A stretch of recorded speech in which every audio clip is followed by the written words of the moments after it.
to another episode of Way of Life podcast.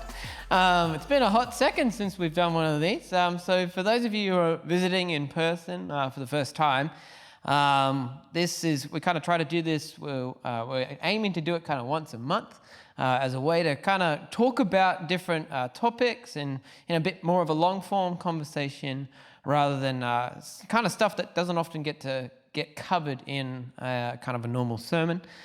So tonight we've got the honor of having Karl Faase with us here on Zoom. So a little bit about Karl. He's a well-known Australian Christian communicator, media presenter, leader, and social commentator. He's the CEO of Olive Tree Media, the organization through which he produces programs of excellence for Christian media and local church use internationally. He is also widely known as the presenter of The Daily Nudge, short, thought-provoking devotionals heard on radio and landing in inboxes all for around over 10 years. Karl has a special interest in encouragement, motivation, leadership, ministry development, and communicating to those exploring faith, just to name a few. Karl is regularly called upon as a Christian spokesperson and commentator on a variety of social issues, some of which we'll be talking about tonight. He is passionate about reclaiming the Christian gospel as word as well as deed. So, Karl, it's awesome to have you. Welcome. Matt, it's great to be with you. Great to be on the Way of Life podcast and there at Wynnum Baptist. It's fantastic. Yeah. Well, thanks for coming on. Well, when I was chatting to you via email, you were saying that you'd been doing a fair bit of travel recently. You went to the UK, you went to the US, you went to Europe and New Zealand, and so I wondered if you could maybe, I thought we could start there. Like, what were you doing over there? Any cool insights that you got out of that? Sure. I mean, a couple of things. I was in New Zealand on it sounds kind of a bit pretentious, Matt, but it was a tour with a group called Thinking Matters, and that was great. We travel a fair bit with the shows that we produce, the series that we produce. So people might know about Jesus the Game Changer and other series that we shoot around the world. And we're about to start a new series. We want to start creating a new series in next year. And we were thinking about what that would look like. And I know Matt and everybody there would know and listening to us, there's always change. Change is just, the air that we breathe. But it seems to me that the last couple of years has been seen quite a bit of change. There's just a real ferment around the place. Absolutely. And I was pretty keen that we don't. One of the great dangers is, it takes a couple of years to produce a series. And the great danger is that you will produce a great series answering yesterday's problems. And the question we're asking ourselves is, so what's now? What's the issues now? What's happening now? And what are some of the things that we need to respond to? And so we actually thought, well, what we should do is actually talk to some people and we have quite a fairly wide range of contacts because of the series that we've done. Yeah. So we actually met a bunch of people in the UK, in New York, in Wheaton, at Wheaton College and Wheaton just outside of Chicago, on the edge of Chicago, and then LA as well. Came back and just sort of tried to distill it all and look at what are the cultural shifts that are happening right now coming out of all those conversations. Now, it's not that one person said, here's these shifts, but it was really a bit like putting them all together, then adding, my own research, interaction, social media feeds, all that sort of stuff, and try and work out things. So what are some of the key shifts? And so we've come up with about 6 or 7 key areas of change and shift that's influencing. And the question we're asking, Matt, is what are the shifts that are changing the ability that we have to share Jesus in Western liberal democratic nations? Because that's the space we're in, and that's the space we want to function in. And so it's kind of looking at the big picture and saying what's happening. Yeah. And that's a really good question to ask, because I was saying this to you before the podcast. I would really love to know I'm particularly interested in knowing kind of what's happening in our culture and how do we bring Jesus within that sphere.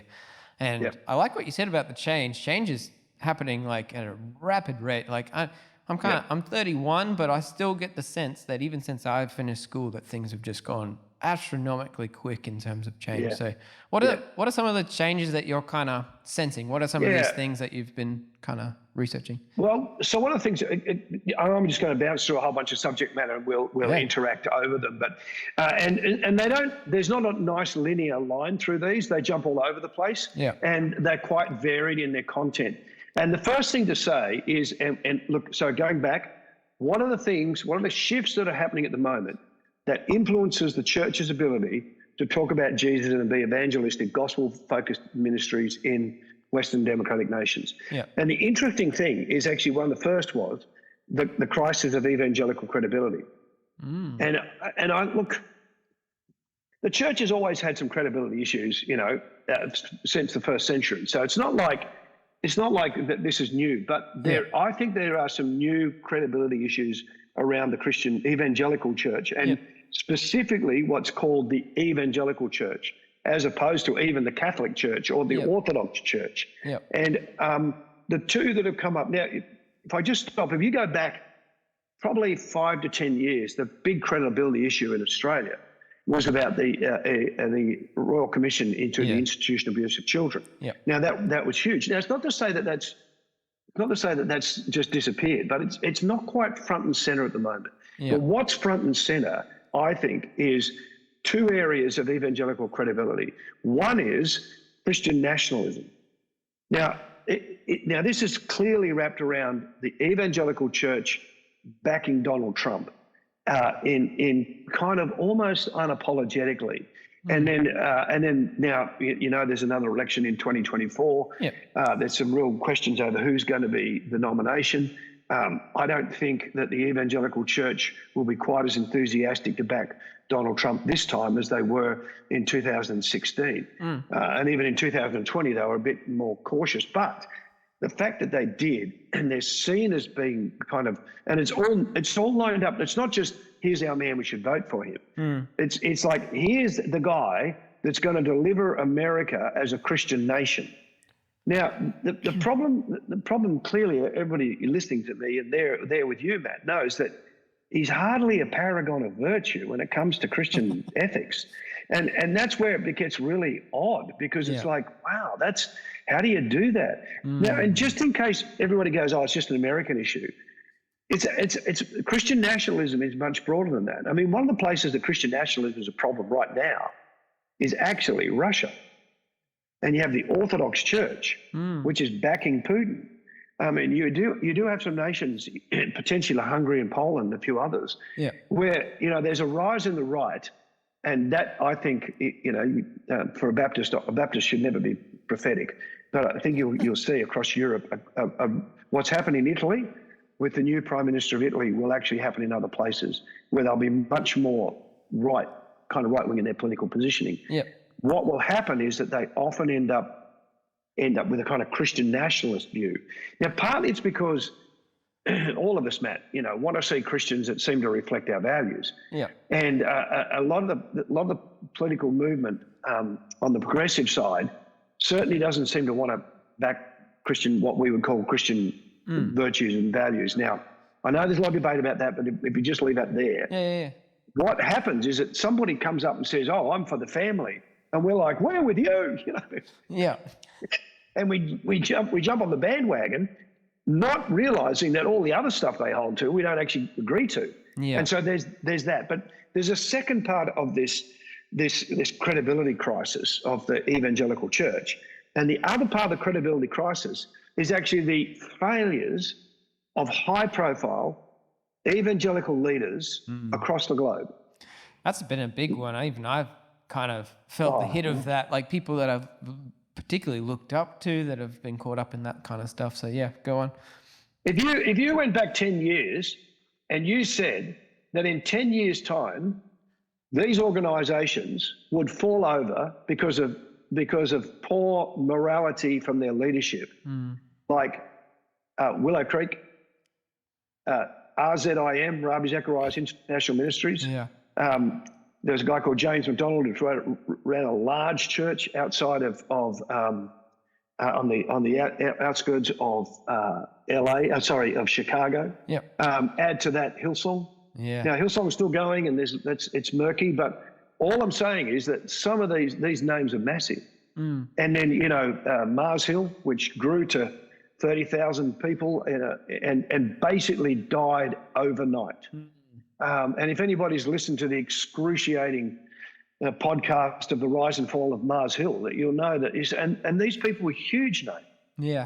And that just means there's this credibility issue as well. So the credibility of the evangelical church through Christian nationalism and through the failure of key leaders has impacted our ability to have a clear voice in the wider community. Do you think that the Christian nationalism is as much of a problem here, or are you trying to say that because, for instance, we watch a lot of media from the US, we look up to them in many ways, that we're kind of consumed with their media and we see that a lot. So maybe that's an idea that people are getting of Christians, even if we're in Australia. Yeah, totally. And I think, so I'm looking at this as a global issue, not an Australian issue. I think in Australia we don't have the same problem. Yeah. We don't.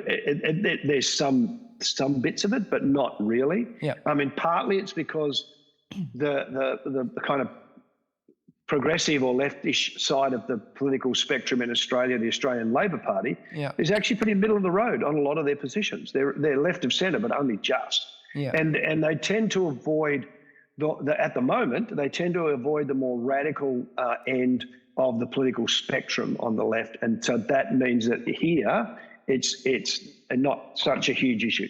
Yeah. Okay. So if there's this general sense of a bit of a skepticism toward the evangelical church, or kind of an uneasiness, then what are you thinking that people? What are you seeing that people are kind of putting their faith in now, so to speak? Oh, I mean, that's a huge issue, and it was actually something I was going to get to later, if that's okay, Matt. Yeah. That we've got what's replacing religion. It's not the, to quote Elon Musk, which will actually encourage half the audience and alienate the other half. But Elon Musk said, that I just tweeted recently that humans are innately religious, and as the old ones die, they find new ones. And there are, so this is just a little teaser, because I'll come to this later. There are new ideologies that have taken the place of religion in the world, and they are held with religious fervour. But let me jump into the second one, Matt, if that's okay. The second one, and this is, as people get the gist here, it's not this nice, even move from one to the other. The second is actually loneliness and social isolation. Huge. And as we chatted to people, that became a huge issue. I don't think, and even people we talk to, we chatted to a key leader in a church in New York, leaders in churches in London, and it's not that they were saying, oh, this is a COVID issue, like this is because of COVID. COVID just exacerbated the problem that people already have. And the issue is that, as quoting somebody else in one of the meetings in London, one of the pastors said, we all have placebo relationships. And the problem is we don't have real relationships. We have placebo relationships. Do you mean like social media and things like that? Yeah, I mean, that's right. I mean, and they're kind of like, we know all these people, supposedly. We have all these friends on Facebook, but they're not actually friends. We don't actually know them.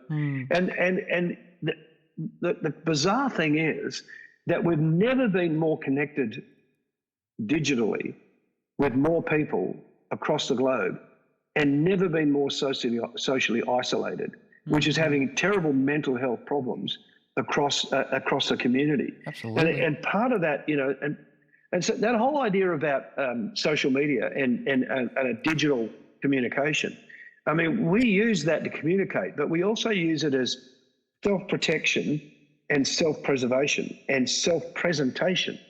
Like in the sense that, what do we put up on social media? Well, it's all the great shots. It's all the wonderful photo shots. I mean, I do this and you do that. Everybody does this. How and we you put all want the to be good perceived. stuff. Yeah, we put all the good stuff up, but and it's just this fake relationship. And then I remember years ago, one of the authors said, the trouble with social media is that, like all of your friends are doing nothing more than you are, and you're standing there waiting for your coffee coffee order to be given to you, and you flick through, and you flick through your Facebook feed, and your life is ruined by one of your friends who's posts a photo at the Eiffel Tower. Like here's this idea that, oh no, I'm a loser because I'm at home Yeah. and you're in Paris. Yeah, But the trouble is, but that happens all the time, and we, it's that whole notion of, we put the lovely couple shot up, but we don't tell about the fight we just had. We put the lovely family gathering photo up, but we don't talk about the fact that our kids are driving us absolutely nuts. Like it's that whole fake relationship, which is really unhelpful. And the other thing too in all of this, Matt, is tribalism and isolation. We kind of all know this in theory, that we're all inside a kind of an algorithm which creates a bubble which gives us the stuff we want to read. Yeah. And so we kind of all function within a bubble. But all that means is that we feel great about what we read because we get fed to us through our feed the things that we want to read. But what it doesn't do is it just sort of isolates us more from other people. And intriguingly, 44% in the UK, there was a survey done recently, and this came through Evangelical Alliance and some of the work they've done. 44% in the survey said they have no friends to ask to a Christian event. Wow. Like, that's almost half. That's a and lot. Then added to that, as somebody in New York said to us, A, you don't have many friends to ask, but B, relational equity is guarded. If you think about that. So we'll say, I'll say, you should invite your friends. You should talk to your friends about what you believe in. But if you think that that's going to have a negative impact on the few relationships that you actually have, then you won't do it. And so one of the ways that we had to influence our communities through the connections in our church is now disappearing. Because A, you don't have any friends, and then B, the ones that you have, you kind of want to guard that relationship. And that means that kind of takes away what's important. And it takes away an important opportunity for us to share the gospel in a wider community. And then just if I can add one other thing to that, research seems to suggest that the mental health of especially young women has precipitously declined since 2010. 2010. And 2010, there's a debate about whether it's got to do with Instagram, Facebook kind of social Invention media of the feeds. iPhone and Facebook social media came in 2007, so yeah. Yep, and the like button. Now, the mental health of young women, mental health is a big issue. Yeah. And if anybody's listening to us that are struggling, you really need to get some professional help, chat to some people. But it's I don't know if you call it a crisis, but it's certainly in bad shape. And that's not like, here I am in a church, working in church environments as a Christian leader. This is not a Christian reflection. This is the community reflection. Yeah. And the community reflection is young women are really struggling.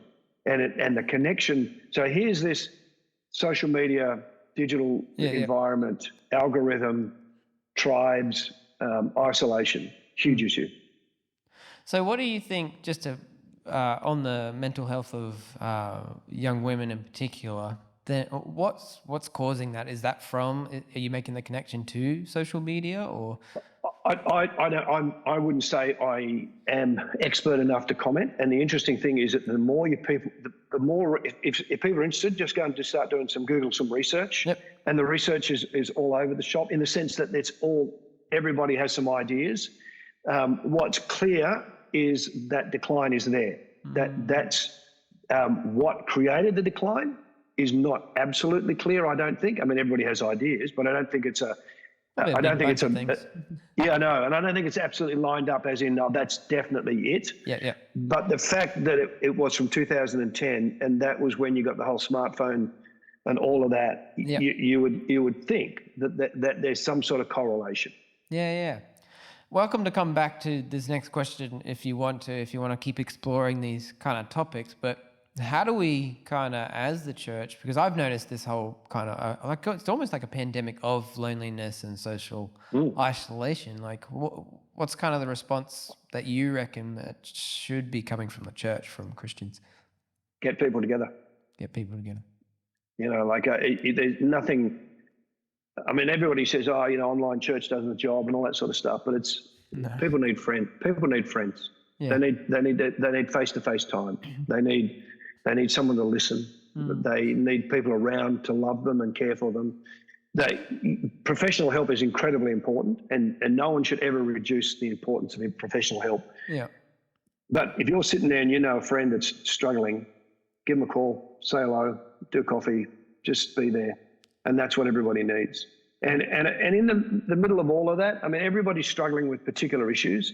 There's all sorts of issues that people have, and some of them will make all of us fairly uncomfortable, and we feel like, oh, we better straighten them out on that position because that's not a godly position or that's not a Christian position. I think we should just start with loving people and just caring for them and being there and create environments of welcome and support and nurture and love. And in those environments, God will do his work. But if we sort of, there's this notion that, because of COVID, now everybody's online church is a real church, and the digital communication and, log on to this group and go meet people. Yeah, absolutely. I think that's really important. Yeah. It's amazing what just listening to people, whether you agree with them or not, I found that to be just hugely important for other people. They're just like, wow, thanks for listening and thanks for asking good questions, that type of thing. So that makes a lot of sense. So on the kind of topic of, I guess, social media and how it's kind of isolating and creates a sense of loneliness, well, that's one of the factors. Would you say that kind of social media and the invention of the smartphone has kind of started to play any role in kind of this fear and anxiety that we're seeing in a lot of people? Like, I'm seeing it like it's almost like its own little pandemic coming across. Well, at least I can speak for Australia, but it seems like it's pretty widespread in the West.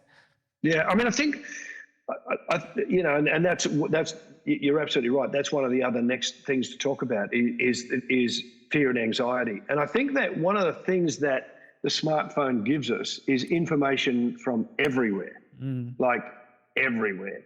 And, so whether it's Africa, Eastern Europe, different places around the world, you're getting lots of information.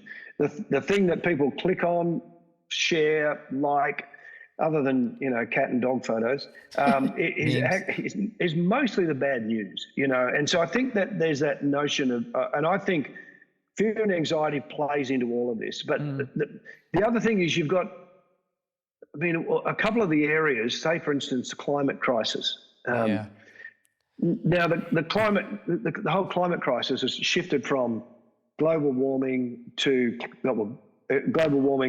climate change to, and now we're at extinction rebellion. It's sort of ramped up, jump. And it is. And while this is not, if it's possible, I want to just say, put aside whatever you think about what's happening in the climate. Just put that aside. It's a complicated topic. Yeah, I know. But if you put that aside, just think about how it's talked about and how it's thought about. Absolutely. Greta Thunberg has just deleted a tweet that was sent in 2017, suggesting the world was 2018, suggesting the world was going to finish in 5 years. Wow. So now, we all kind of go, well, that's a bit extreme. But there's actually people that think that. We're on it. Now, if you're 18 and you believe that, and you see, right now in Europe, the weather's terrible in Europe, and you see all of that, and then when you get people who are looking to get you to adhere to their movement, the best way to get someone to adhere to your movement is to create a crisis so everybody feels that they must join. And that just creates fear and anxiety. Absolutely.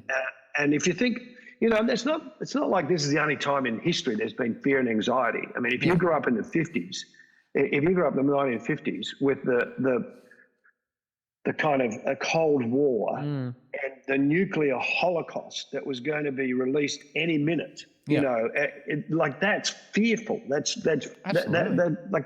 a whole bunch of stuff like that. Yeah. And then add the Ukraine war to it, and then add COVID to it. Anxiety and fear and uneasiness is actually a key part of the wider community. Yeah, absolutely. And then I think you add one of your previous points to that. You've got access to a lot of different information. And then Yeah. without a kind of what I would say a shared ethos in society, that's kind of being kind of chipped at quite rapidly. You kind of like, you don't actually know what to believe. Sometimes it's actually not that simple. So it's confusing, and then you don't know who to listen to. And then I don't know. Yeah, I feel like that kind of the climate change kind of example would basically put you into an adrenaline mode. You've got to do something about it, and I have no idea what to do about it. Yeah, yeah. And look, the other thing too is you're right about, again, it's not to go say, well, in the past everything was great. It wasn't. But if you think about the past, you actually had news outlets that were sort of trusted. And if you heard all these different pieces of information, and then you go, okay, but I trust what this news outlet said because it's run by responsible journalists who do the research. And then, now the negative of that is you only had a few voices. The positive of that is they tended to be more trusted voices. Yeah. Now you've got a plethora of voices from everywhere, and you seriously. Who knows whether this person is a well thought out, well researched, grounded person giving good information, or seriously, Matt, they're just a nutter. Yeah. And look, the other thing that's added to all of this, and this is probably a bit of a personal view. Yeah.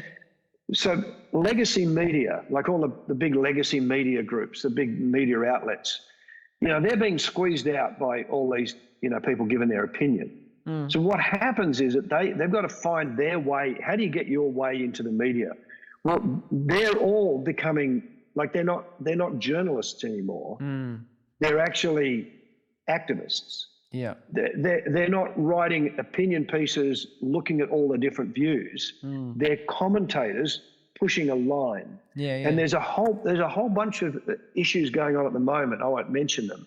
And we're well-known journalists that on their profile write the word journalist, who have been doing journalism for 40 years. And you read the stuff that they write and you go, that's not journalism, that's activism. You're pushing a line. And the really, really unhelpful thing for the Australian, I would say every community, but I'll stay here, the Australian community, is some of the voices that used to be journalistic voices, and some of the news outlets that used to be journalistic outlets are not that. They're just activists pushing a political position, and that's not helping anybody. Yeah, absolutely. I even, particularly during COVID, not that we have to delve too far into that, but I found that really confusing of what information to trust, what not to trust, and it was at times it felt like it was so being pushed so extremely that you're kind of like, this doesn't feel quite right. It doesn't feel very objective. It doesn't feel like a conversation. It was more kind of this is it, and you've got to do it, and it pushes you into that anxiety type, fear type thing. Yeah. And what's happened now is there's a whole bunch of information. Now, I don't pursue this. I mean, I'm like, I want to leave COVID in the rear vision mirror. But there's a whole bunch of stuff coming out now which would suggest that what the experts were saying 2 years ago was simply inaccurate. And the people who questioned it were shut down. And you kind of go, wow, that's a pretty interesting space that we're in now. Absolutely. And look, it means that we all need to keep a healthy level of skepticism, and that's helpful.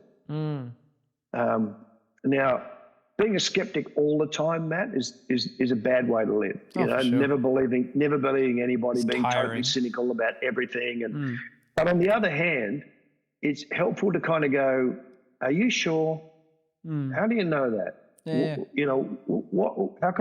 How can I check this out? Yeah. And I think the other thing I would say, and in your response, all of us in our responses there's just everybody's responses just seem to be so extreme, somebody says something and then it's just, you feel like the room is filled with people yelling. And, it's like that's not helping anybody. Yeah. So like try and keep some balance, ask good questions, be thoughtful. Absolutely.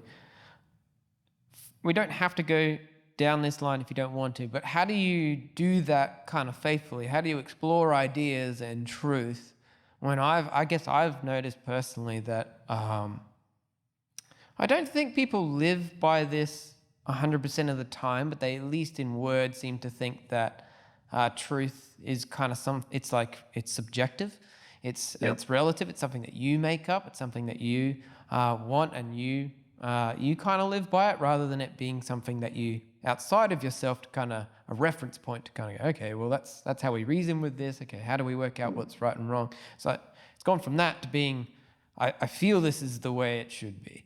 So how do you navigate, I guess, trying to work out what idea is right and wrong in a world that kind of says that truth is personal? Yeah, I mean, and that's become much a bigger issue, which is actually one of the points that we looked at, was that truth is now a personal issue. And I think it's trying to work out, how do we respond to all that's coming at us. I think one of the things I would say, we don't have a lot of time. Everybody's got jobs, they got friends, they've got families. They don't have time to sit around, exploring the world. But it's a bit like, try and break your algorithm bubble. So in other words, read a bit more broadly than just your bubble. Make sure you're try and read a little bit more broadly. Social media will do this for you. I mean, algorithms will push stuff at you, but there's a notion where you can actually do a bit of exploring and do a bit of reading. Feel free to think for yourself. Somebody will push a line and you go, wow, and it's the other thing too is, most like, I've read articles and books and material where I thought, well, actually I'm with you for 2/3 of that, but 1/3 I'm not with you. And that's actually helpful to remember, that you don't have to buy somebody's total line. Absolutely. You can actually kind of pick and choose. I think excuse me. No, you're I think a key thing in all of this is keep yourself grounded in God's word. And this is just a little kind of sideline that I've always been big on, Matt. All of us should be reading our Bible as much as we can, even if it's only 10 to 15 minutes each morning, and just read some notes where you sort of stop and say, okay, here's where I'm grounding myself. Now, there'll be lots of people out there who say, oh, you're crazy, you're a Christian fundamentalist. Ignore them. Read the Bible. Pray. Take some time. So what I'm saying is, make sure that in your life there's a space where you're grounding yourself in God's word as regularly as you possibly can. And it's intriguing that, I mean, I've just pulled this book up because it's sitting right next to me, and it's a book that I've just read this week. And there's a particular quote in the book about, I won't go into the actual the book. Funny actually, I didn't put the page number in my notes, which I always do, which is a big mistake here. So that right towards the end, this girl writing the book basically says, that traditions and because she's critiquing religion, and because she's made some significant changes in her own life, but she said, her point in this quote was, while traditions and texts have a certain value, nothing is more important or persuasive than as personal experience. Now, think about that. Like, I think she has written a summary of the world we live in. It's great to have religious texts. It's great to have, all of these traditions, religious traditions. They're all good, but nothing beats experience. Nothing beats your personal experience and your personal feelings. Now, theologically, what would we say as Christians about our personal experience? Well, I would say that actually needs to be taken as potentially our fallen nature at work. And that there are certain things that we feel that we shouldn't just run after, that we should question. And there are certain attitudes, behaviors, and feelings that we have that are actually ought to be brought before the cross of Christ. Absolutely. And ask for forgiveness and repentance. But if you actually have a position that says, no, actually my personal experience, that's the thing that will generate my future. And if there's a tradition, a religious tradition, or a religious text, be the Bible, that stands against my felt experience, then I reject the text and take my experience. And we would say, actually, it's probably the other way around. But it's a very, very persuasive worldview that you will hear, experience, and read everywhere.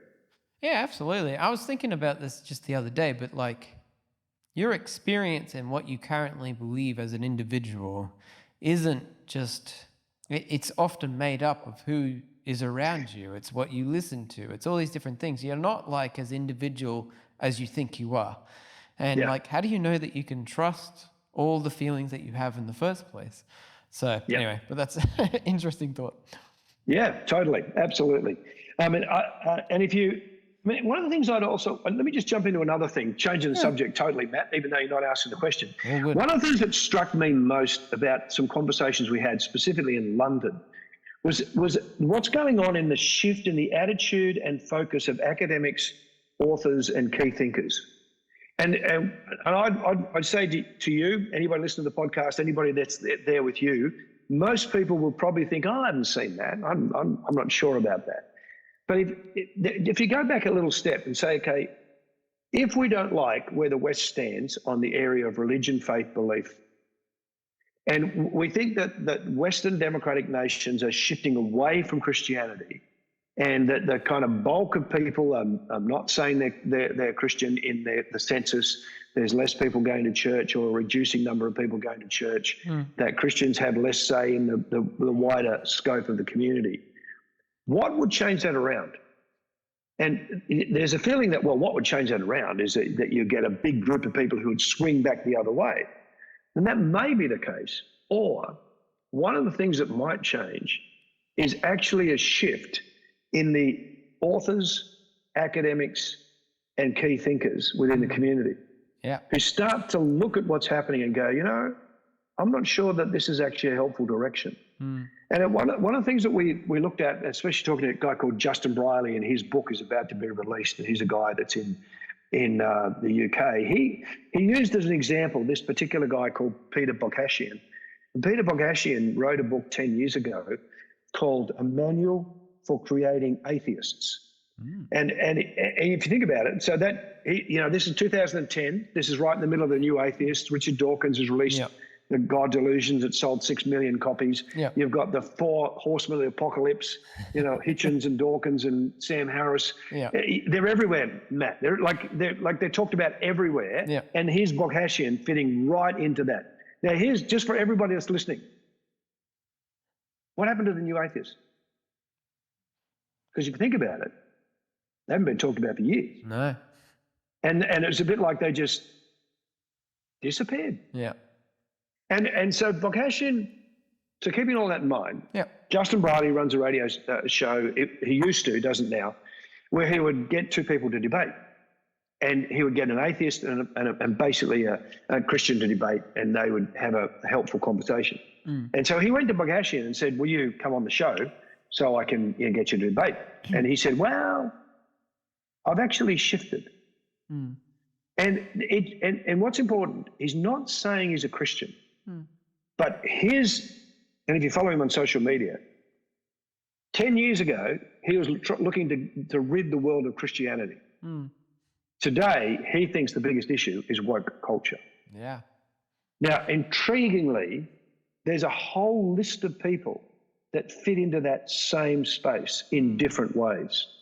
One of the guys that we interviewed and is on our shows that I talk about a lot is Tom Holland, written a book called Dominion. Has basically said, the West swims in Christian waters.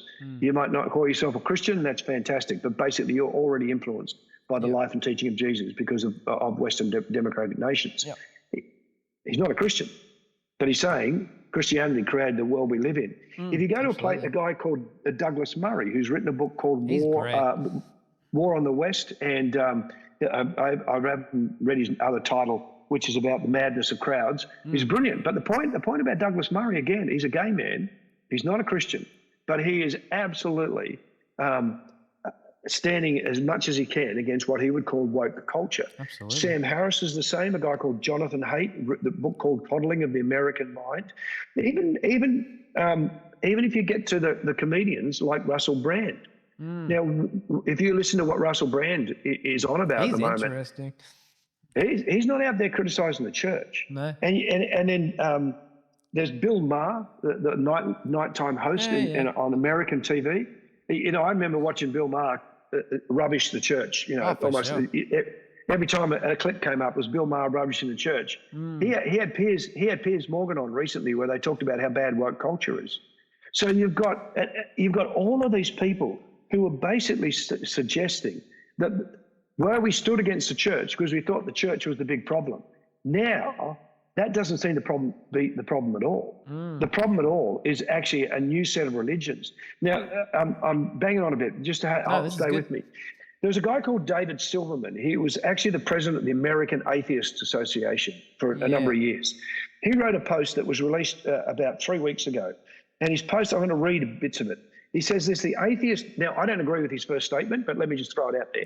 He said the atheist movement won and Christianity is dying. So that's his view. I don't agree with that, but that's his view. Yeah. He said this, but the country is reacting by embracing a mythology which is clearly destroying our country. The masses yearn to be told what to think, not the freedom to learn and read and do skepticism. Wokies don't read the other side ever. Skepticism itself is out of vogue. So what did we win? A booby prize or a worse religion run by the government? A new state church without a church, completely legal, constitutionally and utterly destructive. I've lost, here's the last statement I'm going to read. I've lost my faith in the power of atheism to release the masses from the clutches of lies. They just run to new lies. So here's this intriguing thing that, and even Richard Dawkins, I grabbed this off my phone yesterday. He talks about the new trend in scientific journals, and Dawkins says this: editorial policy has swung to a very political direction, to a point where scientists have to conform to a kind of political orthodoxy, and which almost amounts to a religion. Now, all these people are saying the same thing. They're looking at what's going on within the wider community, and they're actually saying that what we have here is a new set of religions. And this is getting to this next point, which we kind of foreshadowed before, Matt, which is the notion that, so ideology, what are Dawkins saying? What is David Silverman saying? And look, this list goes on and on and on. What are they all saying? They're saying that when you look at the current ideologies, they don't function as intellectual frameworks. They function as a religious worldview. And a religious worldview, and I would say there are three: the LGBTIQ plus community and their ideology, the racism ideology, now that which is CRT, there's a intersectionality, there's a whole bunch of areas in that, which is what Douglas Murray writes against. And thirdly, climate crisis and Extinction Rebellion. And there's the way they function as ideologies is that they're basically saying that here is the way we've got to think. Everybody has to come behind us, and there's no space for another way of looking at this. This particular book I quoted before talked about this idea that, the danger of Christian fundamentalism. This person wrote a book, and part of the book is that, that Christian fundamentalism is dangerous. And you think about it, Matt, those three ideologies are inherently fundamentalist. Absolutely. In the sense that they don't brook another opinion. They're not open to a discussion. And anybody who tells me that, Christianity is fundamentalist, but these other groups are not, go to a transgender gathering and tell them that men can't be women, and tell me they're not fundamentalist in their views. So what's happening is that and what Silverman was saying is that the government kind of comes behind these. And it's almost like this government instrumentations, whether it's the academy, whether it's the media, whether it's particular organisations within governments, actually back some of the ideologies driven with religious fervour. And that means it's a huge challenge for us. But what it means is that you actually have a whole bunch of thinkers, authors, activists who are basically saying they're not Christians. They're not coming at this as a religious worldview.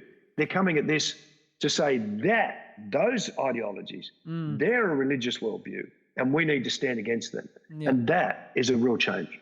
Absolutely. So what would, I guess, to round off our little bit of conversation before we go into some Q&A, if you guys have got questions, make sure you write them down.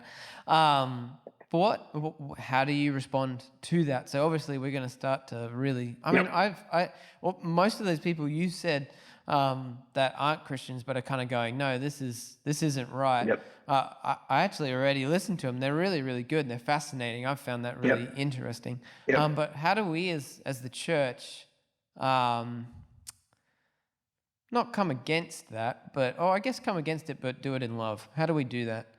Oh, well, I mean, the Not first against thing is those just people, but against these kind of ideologies, sorry. Yeah, I mean, I recognize that. Let me just go back to this as a way of saying this. If you go to this guy called Evan Riggs, I don't think you would have heard of him. He's written in this thing called the European Conservative. He actually makes the point that this is slightly off the question, but just hang in there with him, Matt. He actually makes the point that if you're looking at what's happening with some of this woke ideology and are concerned about the future, what will stand against it is not other ideologies. The only thing that will stand against it is something like Christian faith. And he says, even if you are not a Christian, don't get in the road of the church, because the church is the only ideology strong enough that will have a response to these worldviews. Yeah. And the point he makes is, half of it's not about logic. And he says this, what do these provide? It's not about logic. It's not about science. What do they provide? They provide camaraderie, certainty, cohesion, and combat. Now, my view is that at the church at its best, the gathering of God's people at its best provides camaraderie, certainty, cohesion, and combat. Absolutely. And sometimes our response is that we feel like, oh, gosh, we don't want to annoy that group of people, so we need to be careful about what we say there. We don't want to annoy that group of people. And in the end, we water down what we believe so that it hardly looks like the faith we stand for. Yeah. And this notion that being the nice guy in the room will get everybody on our team is a myth. Yeah. And so the crazy thing is that in the midst of militant ideologies, a response which is certainty and strength is actually helpful. Now, what we don't do is call names. Yeah. What we don't do is be personal. What we don't do is fall for godless attitudes in the way we treat other people. Yeah. And what we do as much as we can is love people. Yeah. Accept them for who they accept them in the sense that they're loved by God, not their behavior.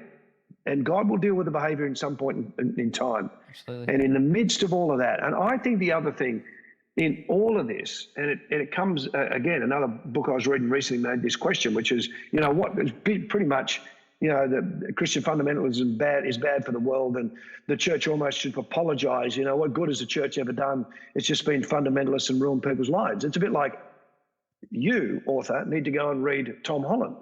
And I think what we need to help remind people of is the deep, lasting influence that the Christian church has had on Western democratic nations. Yeah, and that notion of culture, there's a thing called cultural apologetics. Yeah. And cultural apologetics is reminding people of the truth, beauty, and goodness of the message of Jesus. Yeah. And that truth, beauty, and goodness has made a huge influence to make us, Australia, now who we are as a nation. Yeah, absolutely. No, that's a good answer. Some good advice there. Well, I think I would actually really love to keep chatting, but I think that's a good point to wrap up our formal part of the conversation. So thank you for that. I think that's given us all a lot to think about and to ponder on. So if you've got any questions for Karl, we're going to take a couple of minute break in a sec. And you guys, it should come up on the screen for you. If you're going in online, it should come up on there as well. It's a website called Slido, and you can pop your questions in, and you can actually vote for which ones that you want to be heard first. So thanks, Karl, again, and then we'll be back in about 4 or 5 minutes.